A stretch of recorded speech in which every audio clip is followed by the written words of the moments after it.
direct sur le plateau de France 2 pour la mi-temps donc de ce Super Bowl. Alors Philippe Gardan, il faut le rappeler, a débuté au Centaure de Grenoble. Et figurez-vous que Thierry Solaire a joué au Centaure de Grenoble. Uniquement je ne dis pas de bêtises.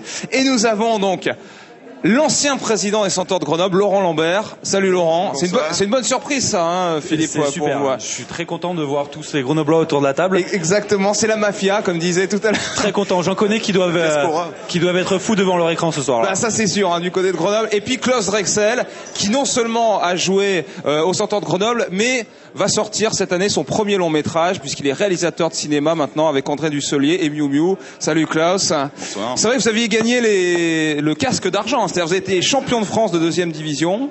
Oui, c'est cela. En 88. Vous avez encore les blousons de l'époque. C'est ça, ils sentent un peu la naphtaline, mais quelques reliques. Et le tien, Thierry, il est où là? Je sais pas. Je sais plus où il est. Chez moi, sûrement dans un placard avec mes maillots. Bon, il y a aussi. On les garde. Un peu. Ouais, c'est le sèche-linge a rétréci un peu mes affaires de l'époque. Je salue Christelle Lemoine, donc qui est joueuse de foot américain. Bonsoir Christelle, merci d'être là. Olivier Rival, donc Elite Foot Mag. Bonsoir. On va en parler dans un instant.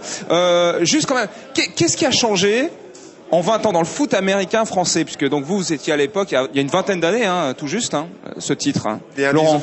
Disons qu'aujourd'hui, le football américain en France s'implante en profondeur, alors qu'à l'époque, ça a été un premier phénomène de mode qui a un peu, la bulle a un peu éclaté au début des années 90, et aujourd'hui, les clubs sont structurés et sont nombreux. Ouais, Philippe, justement, vous qui avez gravi tous les échelons. Moi, je suis très content d'avoir vu cette évolution. Je l'ai pas vu aussi longue depuis aussi longtemps que tous ceux qui sont autour de la table aujourd'hui. Moi, ça fait seulement 12 ans. Mais c'est vrai qu'il y a eu un bond énorme en 12 ans qui s'est fait, de par les médias, de par vous, ce que vous faites. Et je suis très content de voir cette évolution. C'est vrai qu'on peut le dire grâce à la diffusion aussi sur France 2 de ce Super Bowl. Il y a de plus en plus de jeunes qui nous regardent et qui se lancent dans ce sport. Et ça, c'est bien, ça nous fait plaisir. On s'ouvre de plus en plus vers un public jeune. Avec les plus jeunes peuvent commencer à 12 ans maintenant. Donc c'est vrai que c'est un boom important pour nous. Alors mon cher Klaus, vous aviez une anecdote sur justement ce match, cette finale là du casque d'argent. Une anecdote et un petit hommage à votre président, votre ancien président. Président et même membre et même fondateur du club, hein. Oui, aussi. Co-fondateur. Non, ce qui était drôle, c'est que je me souviens, le match était très serré, parce que finalement on a gagné le match 7-6 contre les Ours de Blagnac.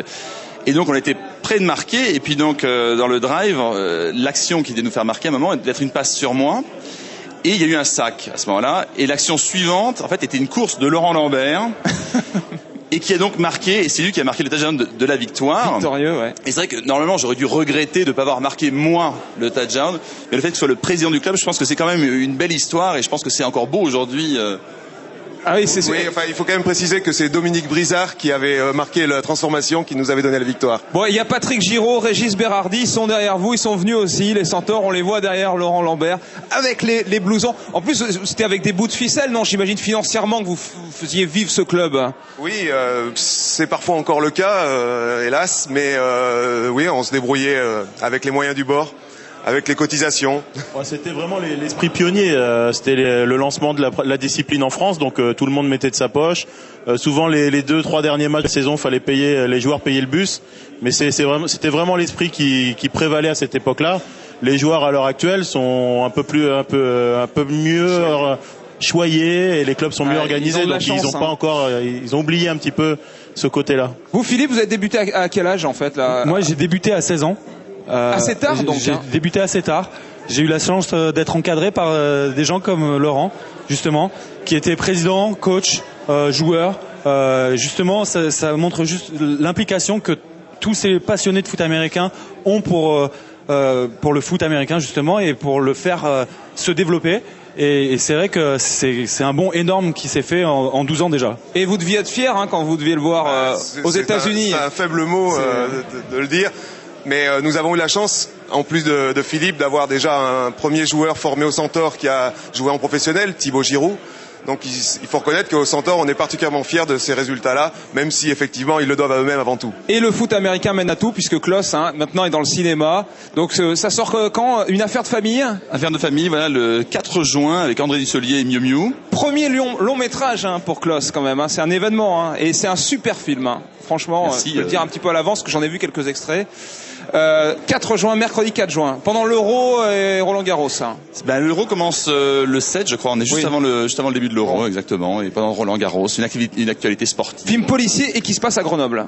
Aussi. Exactement. Et André Dussolier qui joue un ancien footballeur professionnel. Et qui chante Qui c'est les plus forts, évidemment, c'est les Verts. C'est une des scènes d'anthologie quand même aussi de ce film. Christelle, qu'est-ce qui vous a donné envie, vous, de faire du foot américain? Parce que, bon, c'est pas évident quand même pour une fille. C'est une pratique sportive intéressante, un sport co qui est peu pratiqué justement par les féminines, et c'est aussi ce qui attire. Parce que y a tout ce milieu masculin, toute cette ambiance qui attire énormément les féminines, et on le sait pas, mais moi je sais, quand j'en parle à côté, c'est vraiment encore très peu connu, et s'il y avait plus de publicité et plus de connaissances, on aurait beaucoup plus de féminines touchées par cette activité sportive, qui sont vraiment attirées par le contact. Il y a combien de joueuses en France, en gros, vous savez, non?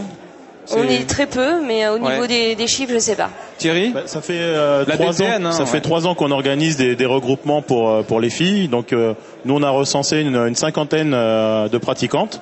Donc on organise 3-4 regroupements par an pour essayer de dynamiser C'est une pas équipe. beaucoup, hein. Ouais, Ouais. dynamiser une équipe pour faire des rencontres internationales, et après développer au sein des clubs une pratique féminine, parce que pour l'instant il n'y a aucun club, peut-être Orléans qui peut commencer à organiser une vraie équipe dans son club, mais c'est tout. Il n'y a pas d'autres clubs qui ont assez de filles pour jouer des matchs. C'est pas trop violent pour une fille quand même, ce sport, non?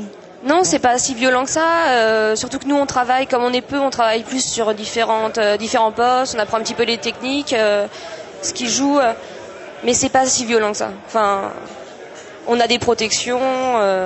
Ouais, faut mettre en avant toutes les protections qui sont portées au foot américain. C'est un sport vraiment de combat, un sport de contact, mais le pratiquant est protégé, ce qui enlève beaucoup de traumatologie par rapport à d'autres sports collectifs de combat. Et Christelle, qu'est-ce qui vous a donné envie de faire ce sport? Est-ce que c'est votre papa qui regardait ça? Non, il y a eu une raison? Non, pas du tout. Non, je connaissais. Enfin, moi, je viens du rugby à la base. Ouais. Et mon petit frère faisait du flag, et j'avais au début un avis un petit peu négatif. Bon, je me disais, oh, le flag, voilà. Et je me suis mise au flag. J'ai connu le foot américain. Vous êtes comme championne ça, du et- monde, hein, Tout à de fait. flag. Championne du monde, championne d'Europe. Et championne d'Europe. C'est beau quand même, hein. Bravo, hein. Merci. Vous avez quel âge? 27 ans. 27 ans, d'accord. Encore c'est bien, Philippe aussi, hein, qu'elle s'y C'est mette. super, franchement c'est super. Je pense que c'est la beauté de l'équipement aussi qui fait venir des gens. Il y a beaucoup de monde qui se rendent pas compte, mais c'est quelque chose d'appréciable, et de se regarder dans une glace et avec un équipement comme ça. Oui, un côté esthétique, quoi, hein, de ce sport. Ah oui, bien sûr. Il faut demander à la jante féminine. Oui, il y en a beaucoup, hein, d'ailleurs, qui sont là ici. Nous sommes sur le plateau de France Télévisions. On a tout aménagé aux couleurs américaines. Alors, Olivier Rival, vous, je vais montrer votre magazine. Pascal Gervais, notre réalisateur, voilà. Ça s'appelle Elite Foot Mag. Tout à fait. C'est un mensuel. Un mensuel.